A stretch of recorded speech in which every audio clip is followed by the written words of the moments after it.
A single bang. Dry, cold, cruel. A piercing sound that tore through the velvet curtain of peaceful silence that enveloped the pure morning. The eastern sky had just turned pink. The first rays of the new day's sunlight began to filter through the leaves, promising a beautiful day. But that fateful sound, like a cruel knife, abruptly cut off the peaceful symphony of sparrows chirping in the climbing rose bushes and the rustling of ancient oak leaves in the gentle breeze. It signaled a terrible tragedy, a bloody event that had just occurred right in one of the most secure and livable neighborhoods in the city. The black woman, tall and elegant, in a black power suit perfectly tailored by a famous designer. The outfit that usually accentuated her elegance and confidence now became a tragic backdrop. She collapsed on the soft, velvety green grass, right in front of the artistically carved wrought iron gate of the magnificent classical villa that she had worked hard and saved for many years to own. Fresh blood, dark red and hot, began to seep quickly, spreading through the pure white silk shirt worn inside the vest, then spreading into a long streak, a horrifying stain, a haunting image on the lush green background of life, of hope.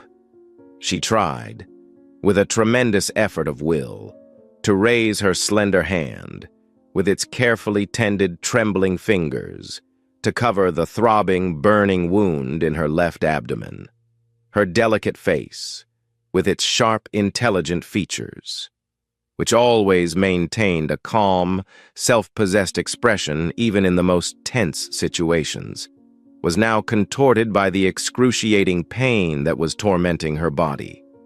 But her large, dark, deep eyes, though slightly blurred by pain and blood loss, did not take their eyes off the policeman who had just coldly, cruelly fired at her. It was Officer Victor McMillan, a white man of about 45 years of age, of a large build, with broad shoulders and muscular muscles, but whose face had fierce, gruff features, marked by the traces of cruelty, dissatisfaction with life, and morbid prejudices deeply ingrained in the subconscious. He stood there, stunned for a moment, the black Glock 17, a tool of the law but now a murder weapon, still smoking lightly from the barrel, clutched in his rough, calloused, veined hand. His expression was a strange, incomprehensible mix, a jumble of sickly, satisfied animalism and a bit of indescribable confusion, as if he himself could not believe he had just done something so terrible, an act that could no longer be undone. "Freeze! I said freeze! Don't move, you bitch!" Officer McMillan shouted, his voice hoarse with tension, excitement, and perhaps a vague fear, a belated realization of the dire consequences of his actions, even though the woman before him was clearly incapable of moving or resisting. She lay there, helpless, blood still pouring from her wound.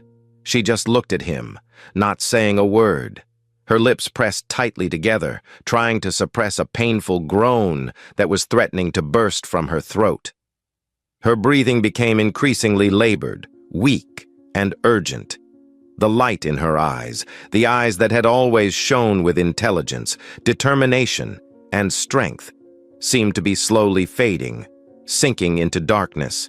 What could have made this policeman, a man entrusted with the noble responsibility of protecting the lives and property of the people, be able to open fire so cruelly and without reason on a seemingly harmless woman? Unarmed, right in front of her own house, in the middle of a beautiful, peaceful morning. And who is this mysterious woman, with a powerful, successful appearance, but a fragile fate, lying between the boundary of life and death? Really? And does she have any chance to survive this terrible crisis? Let us, with patience and compassion, unravel the horrifying, bloody truth of that fateful, unjust morning. The woman lying in a pool of blood, fighting for her life every second. Is Lena Hansen, a name that is not unfamiliar, even very important in the U.S. federal law enforcement community. At the age of 40, an age considered ripe in both experience and career, she is a senior supervisory special agent of the U.S. Federal Bureau of Investigation, FBI, one of the rare and youngest female African-American agents to achieve such a powerful and responsible position in an organization that is still heavily influenced by male chauvinism and implicit racial prejudices. She is currently directly in charge of and commands an elite unit, including the best agents, specializing in investigating and combating large-scale organized crime, transnational drug trafficking rings with sophisticated tricks, and even potential terrorist activities that can threaten national security. With her innate, sharp intelligence, excellent logical analysis ability, incredible determination, and extraordinary courage, not afraid of any danger. Supervisory Agent Lena Hansen has directly directed and solved many large and complex cases, bringing a series of dangerous criminals, the bosses of the underworld, to the bar of justice. She is highly respected, admired and trusted by her colleagues in the unit, as well as her superiors in the FBI leadership. She lives alone, after an unsuccessful marriage, in an ancient villa, built in European architecture, very luxurious but not too ostentatious or showy. Nestled in a wealthy, quiet suburban neighborhood with a security system considered the best and most modern in the city. This is her peaceful place to return to after stressful and pressured working hours. That morning, a Tuesday morning, with her work schedule already planned in detail, Supervisory Agent Lena Hansen woke up early as usual, at 5:30. After doing some gentle yoga to warm up her body and mind, she chose a jet black business suit, custom-made from a prestigious tailor on Savile Row, London, during a previous business trip. This outfit, combined with a high-quality ivory silk shirt and elegant black Jimmy Choo heels, further enhanced the look of power, professionalism, and a bit of coldness necessary for a woman who holds state secrets and faces life-and-death decisions on a daily basis. She was about to attend a very important briefing at the FBI headquarters in downtown Chicago, where she was to report in detail on the progress of a major investigation involving an emerging transnational criminal organization that her unit had been tracking and collecting evidence for months, according to her prearranged schedule, and also a habit that had been maintained for many years. Like every other working day, she was standing right in front of the large wrought iron gate, carved with intricate patterns of the villa, waiting for the black Chevrolet Suburban SUV without special license plates. A specialized vehicle of the lower-level special agents to come pick her up at the scheduled time. While waiting for those few minutes, Lena Hansen has a habit of checking important and urgent work messages and emails on her highly secured mobile phone, or sometimes she will quickly skim through a few pages of confidential documents related to the content of the upcoming meeting, to ensure that she is well prepared. Her high concentration on work, carefulness, and meticulousness in even the smallest details are some of the important qualities that have helped her achieve outstanding success in this challenging and dangerous career. At the same time, not far away, Officer Victor McMillan, a patrolman on the staff of the local police department of the county, was also on his early morning shift. McMillan, a white man in his 40s, with a receding blonde head of hair that was beginning to show bald patches and a beer belly that was growing unsightly, was quite a famous figure throughout the department, but not because of his outstanding achievements at work, but because of his hot-tempered, grumpy, conservative temperament, and especially his deep-seated prejudices and racial prejudices against people of color, immigrants, and those he considered outsiders, not belonging here, who dared to live and work in the wealthy, upper-class neighborhoods, which he and those with the same narrow-minded mindset as him considered white people's exclusive territory. He often harassed, made things difficult, and picked on people he did not like without reason, especially those from minority communities. But for some unknown reason, perhaps due to the protection of some superiors with similar ideology, or due to the indifference and lack of responsibility of the internal inspection department, he always escaped strict and appropriate disciplinary measures. As he drove through the quiet, upscale neighborhood of supervisory agent Lena Hansen in his rickety old Ford Crown Victoria patrol car, which often made an unpleasant creaking noise like a car about to be driven to a cemetery, Officer McMillan happened to notice her standing alone in front of the gate of one of the largest, most stately, and most expensive mansions in the entire area. In his narrow, shallow, and racist mind, the image of a woman of color, no matter how elegantly dressed, being able to own or even just live in such an expensive, luxurious house was abnormal, irrational, and definitely suspicious. He told himself that there must be something shady and fishy going on here. Maybe she's the mistress of some crime lord, or she's a drug dealer and money launderer herself. Without any hesitation, without any justification or any sign of law violation from Lena, Officer Victor McMillan decided to stop his patrol car right in front of her house, abruptly and impolitely. He even deliberately turned on his red and blue flashing hazard lights unnecessarily, as if preparing to deal with a dangerous, urgent situation. Then, he stepped heavily out of the car, adjusted his worn leather belt that held his gun in handcuffs, and aggressively walked towards Lena Hansen to check the situation. Officer McMillan walked quickly, with heavy, arrogant steps, toward Lena Hansen, his right hand still habitually resting lightly on the butt of the Glock pistol at his hip, an act intended to show off and intimidate the opponent. "Hey, lady, what the hell are you doing here at this hour? Why are you hanging around in front of someone's house?" he asked, his voice rough, gruff, without the slightest courtesy, as if he were talking to a criminal. Lena Hansen, though a little surprised and uncomfortable by the sudden appearance and the unusual disrespectful attitude of this police officer, still tried to maintain her usual calm, professional, and polite demeanor. "Good morning, officer," she replied, her voice even and clear, without the slightest trace of fear or hesitation. "I am standing here waiting for my agency car to pick me up for work. And, officer, this is my home." She spoke, her gaze fixed on McMillan's narrowed, searching eyes, a sharp, penetrating, unabashed stare. Officer McMillan curled one corner of his mouth into a smirk of disbelief and contempt. "Your house? Do you think I'm some kind of fool who would believe your blatant lies?" he said, his voice full of mockery and defiance. "Where is your identification? Show it to me so I can check it right now. Hurry up!" He began to spew out insulting words, deliberately insulting Lena Hansen's dignity and baselessly questioning her source of wealth. "How could someone like you have enough money to buy a house in this expensive, upscale neighborhood? You must have done some illegal things. Traded contraband. Laundered money to get the money, right? Let me check to see if you are a criminal that our police force is looking for."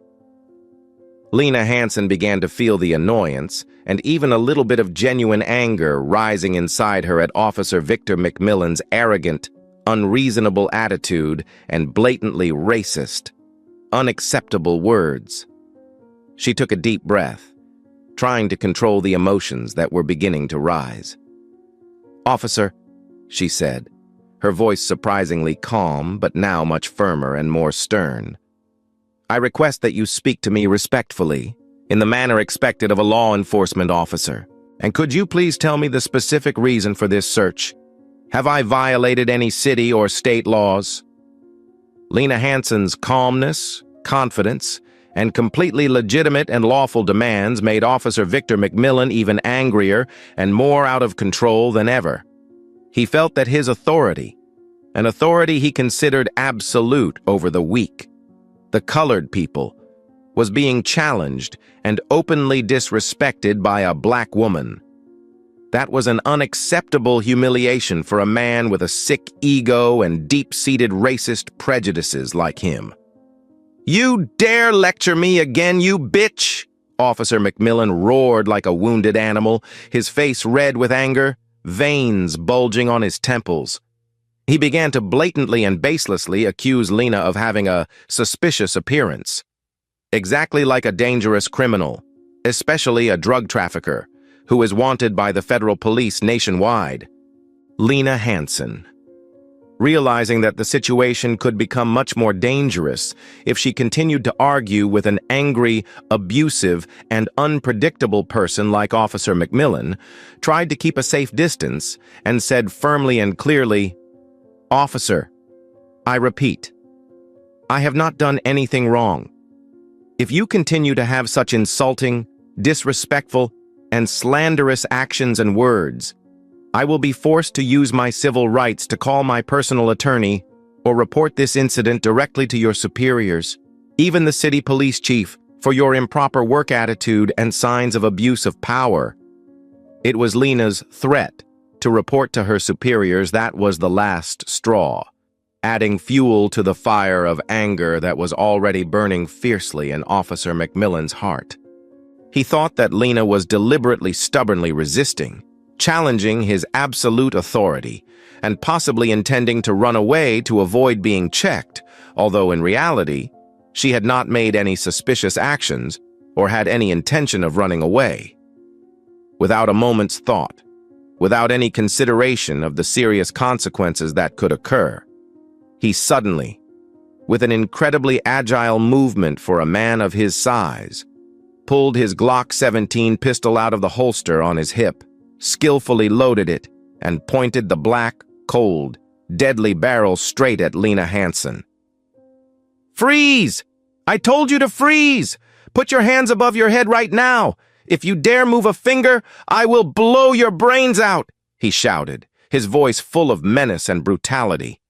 Lena Hansen was stunned, shocked, unable to believe her eyes at Officer McMillan's reckless, and dangerous act of drawing his gun. Her heart was beating faster than ever. A sense of insecurity, a sense of imminent danger began to invade her entire mind. But with the extraordinary courage of an experienced FBI agent who had faced life-and-death situations, she still tried to maintain as much calm as possible in that situation. She slowly, very slowly, raised her hands above her head, as he requested, to show him that she had absolutely no intention of resisting. "Officer, please calm down," she said, her voice trying to sound gentle and cooperative. "I have no weapon, and I have no intention of resisting or running away. We can resolve everything peacefully, according to the law." However, Officer Victor McMillan, in a fit of rage and completely dominated by blind prejudices, distorted thoughts about skin color and race, completely misunderstood a very small, almost unconscious movement of Lena Hansen. Perhaps, in that extremely tense moment, she intended to reach into her work jacket pocket to take out her cell phone, with the intention of secretly calling her subordinate agents, who were on their way to pick her up, to inform them of the dangerous situation she was in. Or perhaps she intended to call the emergency number 911 to report the abuse of power and intimidation of this police officer. But in McMillan's bloodshot eyes at that moment, Lena's action was misinterpreted, distorted as an act of drawing a weapon to attack him, to resist the officer on duty. Or, another possibility, a much more horrible and frightening possibility, is that he deliberately opened fire, not for the legitimate purpose of self-defense, but out of sick hatred, because he wanted to teach this insolent black woman who dared to disrespect the police a lesson she would never forget. Because he wanted to assert his sick, distorted authority. Because he wanted to satisfy the brutal animal instincts that were rising inside him. The gunshot rang out suddenly and sharply, tearing apart the quiet, peaceful atmosphere of the early morning. The ill-fated bullet, fired from the barrel of a man who was supposed to be a law enforcement officer, but was actually a criminal in police uniform, had mercilessly penetrated the left side of Supervisory Agent Lena Hansen's abdomen. Immediately after that fateful, deadly gunshot, as if it had been preordained by some invisible hand of fate, a large jet-black SUV, a specially designed armored FBI Chevrolet Suburban with darkened windows that made it impossible to see inside, and discreetly mounted emergency lights on the front and rear of the vehicle, suddenly came from the end of the street at a very high speed and stopped abruptly at the scene of the shooting, just a few meters from where Lena Hansen lay collapsed. This was the car that Supervisory Special Agent Lena Hansen was waiting in to go to work. The car door was flung open with a loud, decisive sound, and 3 or 4 FBI agents in plain clothes, all fully armed with modern personal weapons, high-level bulletproof vests hidden discreetly under their outer coats, quickly rushed out of the car with extremely professional, practiced, and alert movements, like cheetahs hunting their prey.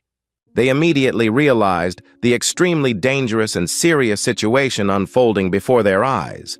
Their respected boss, Supervisory Special Agent Lena Hansen, one of the most talented leaders of the Chicago FBI office, was lying in a pool of blood that was spreading rapidly, and a local police officer, Officer Victor McMillan, was still holding the gun that had just been fired in his hand, pointing it at the victim with a murderous look on his face. "FBI, Federal Police, stand still! Drop your gun immediately! Put your hands on your head!" The young Agent Carter, who was in command of the escort group that day, shouted loudly, his voice full of anger, authority, and no hesitation. At the same time, he and his teammates, who had been trained to deal with the most dangerous situations, quickly spread out in tactical formation, surrounding Officer McMillan from different directions, all pointing their standard FBI Sig Sauer P226 pistols at him, their fingers on the triggers, ready to fire in response if he made any move to resist or run away. Agent Carter and another female agent on the team, Agent Davies, who was also a field medic, rushed to Supervisory Agent Lena Hansen's side, trying to perform emergency first aid on the spot to stop the bleeding and save her life. Sir Hansen, someone, call an ambulance immediately. Report to headquarters. A senior FBI agent has been shot. Request medical assistance and secure the scene immediately," Agent Carter shouted into the radio attached to his lapel, his voice filled with panic, anxiety, and an uncontrollable anger towards the perpetrator of this crime. Officer Victor McMillan stood rooted to the spot, frozen in place, his ears ringing from the FBI agent's powerful shouts and the distant sirens of ambulances and police cars, growing closer and closer. "Chief! Hansen! FBI! Federal agents!" He looked at the woman lying motionless in a pool of blood, then blankly, bewilderedly at the FBI agents with murderous looks on their faces, guns drawn, pointed straight at him. A feeling of horror, a chill that went to the bone, ran down his spine. Who had he just shot? A supervisory agent of the Federal Bureau of Investigation? Someone with power that he, a lowly local cop, could never imagine, never dream of coming into contact with, let alone confronting. McMillan's previous aggression, complacency, and haughtiness had completely disappeared, replaced by an extreme fear, an indescribable panic. The gun in his hand began to shake violently, then fell to the hard asphalt, creating a dry, cold sound. The FBI agents, with quick, decisive, and professional movements, quickly approached, disarmed him, and used cold steel handcuffs to mercilessly handcuff Officer McMillan's 2 hands behind his back. He did not dare to make any resistance, even the slightest, but could only stand still and endure, his whole body trembling like a leaf, his mouth stammering meaningless words, weak, incoherent self-defenses. I don't know. I didn't mean it. I thought she was going to pull out her weapon to attack me first. Agent Carter. After making sure that Supervisory Agent Lena Hansen was receiving the best initial medical attention from his teammates and the newly arrived paramedics, quickly walked over to McMillan, who was being tightly restrained by two other FBI agents, much taller than him. Carter's eyes were on McMillan, as if he was about to burst into flames. His voice hissed through gritted teeth, filled with indignation and contempt. "You just shot a federal supervisory agent, you son of a bitch! Do you have any idea what the consequences will be for this stupid act? Huh?" The news that a senior FBI supervisory special agent had been shot and seriously wounded by a local police officer in front of his own home was urgently reported, via a special priority line, to the director of the FBI Chicago field office and the city's police chief. A major crisis. An unprecedented rupture in the cooperative relationship between the two largest law enforcement agencies in the city, and indeed the state of Illinois, was about to erupt. The consequences were certain to be dire, because the victim in this shooting was a senior supervisory special agent of the Federal Bureau of Investigation. The FBI has full authority and legal responsibility to conduct an independent, comprehensive investigation of this incident, without any interference from local agencies. A special investigation team, including the best and most experienced investigators, forensic experts, and criminal psychologists, will likely be dispatched immediately from FBI headquarters in Washington, D.C. to ensure the objectivity, transparency, and maximum efficiency of the investigation. They will seal off the entire crime scene for several days, search it meticulously, not missing any detail, collect every single piece of evidence, from bullet casings, bullet tips, traces of the scene, to extracting data from all security cameras in the entire surrounding area, including dash cams of vehicles present nearby at the time of the crime. They will also take detailed statements from all involved people, including police officers working in the same department, on the same shift as Officer McMillan, to learn more about his personal background, work history, social relationships, and especially his previous unusual behaviors and attitudes.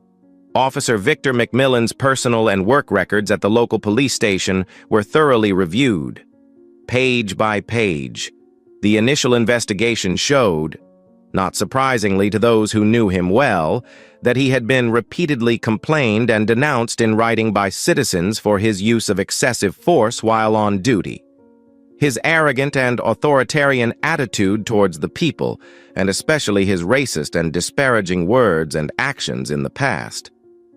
However, for some unknown reason, perhaps due to the cover-up of some superiors with the same racist ideology, or due to the indifference and lack of responsibility of the police station's internal inspection department, all of these incidents were lightly dismissed, or were only disciplined at the level of reprimand or warning, which was not enough of a deterrent, causing him to become more and more tyrannical and contemptuous of the law. The FBI, with its position and power as a leading federal investigative agency, will put enormous pressure, a pressure that cannot be underestimated, on the board of directors of the local police department, demanding full cooperation, providing all relevant information and documents, and ensuring absolute transparency throughout the investigation of the case. The city's police chief, facing the risk of a major scandal that could completely destroy the reputation of the entire city police force and a serious, irreparable rift in the already fragile cooperative relationship with the FBI, is forced to publicly pledge to the public and the media that he will handle this case in the strictest, fairest manner, without any cover-up or tolerance for the misconduct and brutality of Officer Victor McMillan. Supervisory Special Agent Lena Hansen, after being rushed to the hospital in critical condition and undergoing a complex, stressful surgery that lasted for several hours to remove the bullet from her abdomen and treat serious damage to her internal organs, was fortunate to overcome the critical condition thanks to the utmost efforts of the best medical team. Although still very weak, having to stay in the hospital's intensive care unit for a long time, under the strict 24/7 protection of her FBI colleagues, but as soon as she regained consciousness and was able to communicate, she provided an extremely detailed, accurate, logical, and convincing statement about the entire development of the horrific incident she had just experienced. Her experience and astuteness as a veteran FBI supervisor who had been in countless dangerous situations enabled her to recall with astonishing detail every single vitriolic word, every arrogant gesture, every brutal act of Officer Victor McMillan. In doing so, she exposed with unmistakable clarity the pathological racism, the blatant abuse of power, and the needless, inhuman violence. She was also able, while lying in a hospital bed and enduring constant pain, to remotely direct certain aspects of the investigation through her assistants and subordinates to ensure that the investigation was on track and that no clue or evidence that could incriminate McMillan was overlooked. Officer Victor McMillan was immediately detained after the crime in a high-security prison to serve the investigation and prevent the possibility of him escaping or colluding with other subjects. Faced with irrefutable evidence, from high-quality video recorded from the security camera of Lena Hansen's own house, the testimony of FBI agents who were present at the scene immediately after the tragic gunshot, and especially the strong, complete, and uncontradictory testimony of Supervisory Agent Lena Hansen herself, he could no longer fabricate, evade, or deny anything. He was completely cornered, with no way out.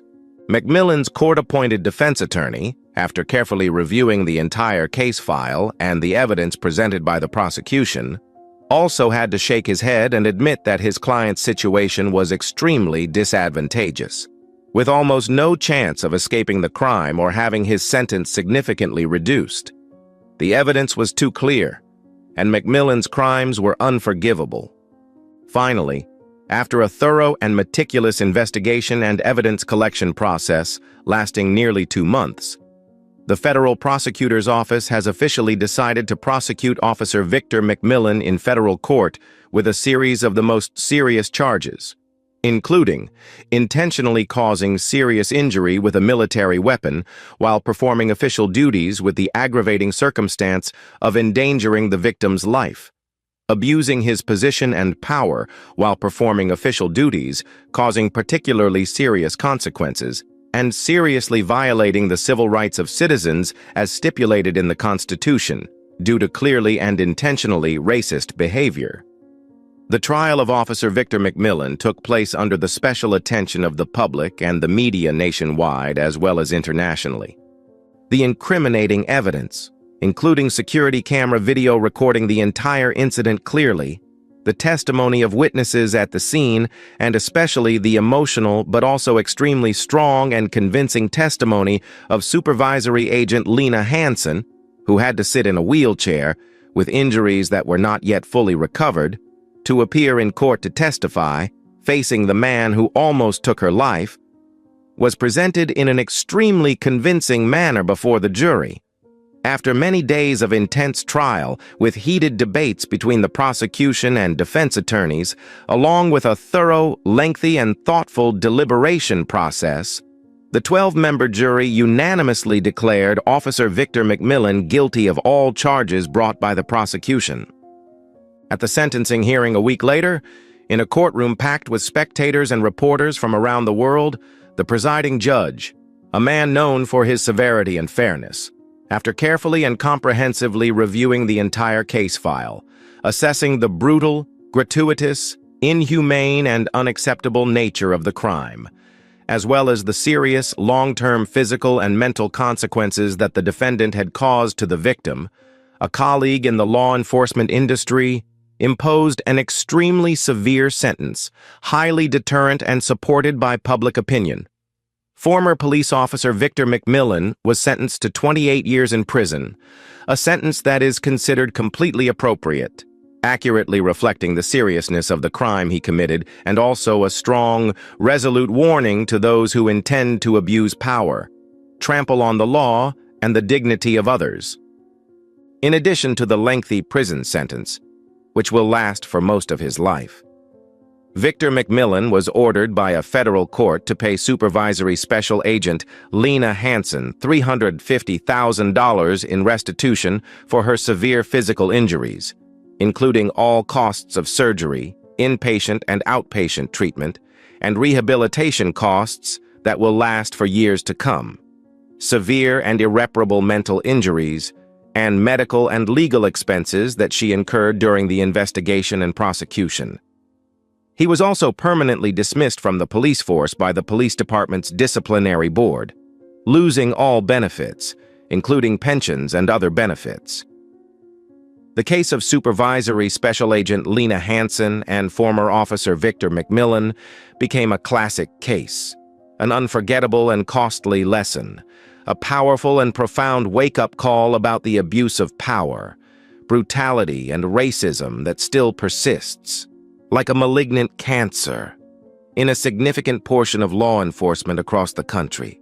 This case prompted further social debate, peaceful but powerful protests, and ultimately led to stronger and more substantial commitments to reforms in the recruitment, training, internal supervision, and disciplinary actions of police officers across the country.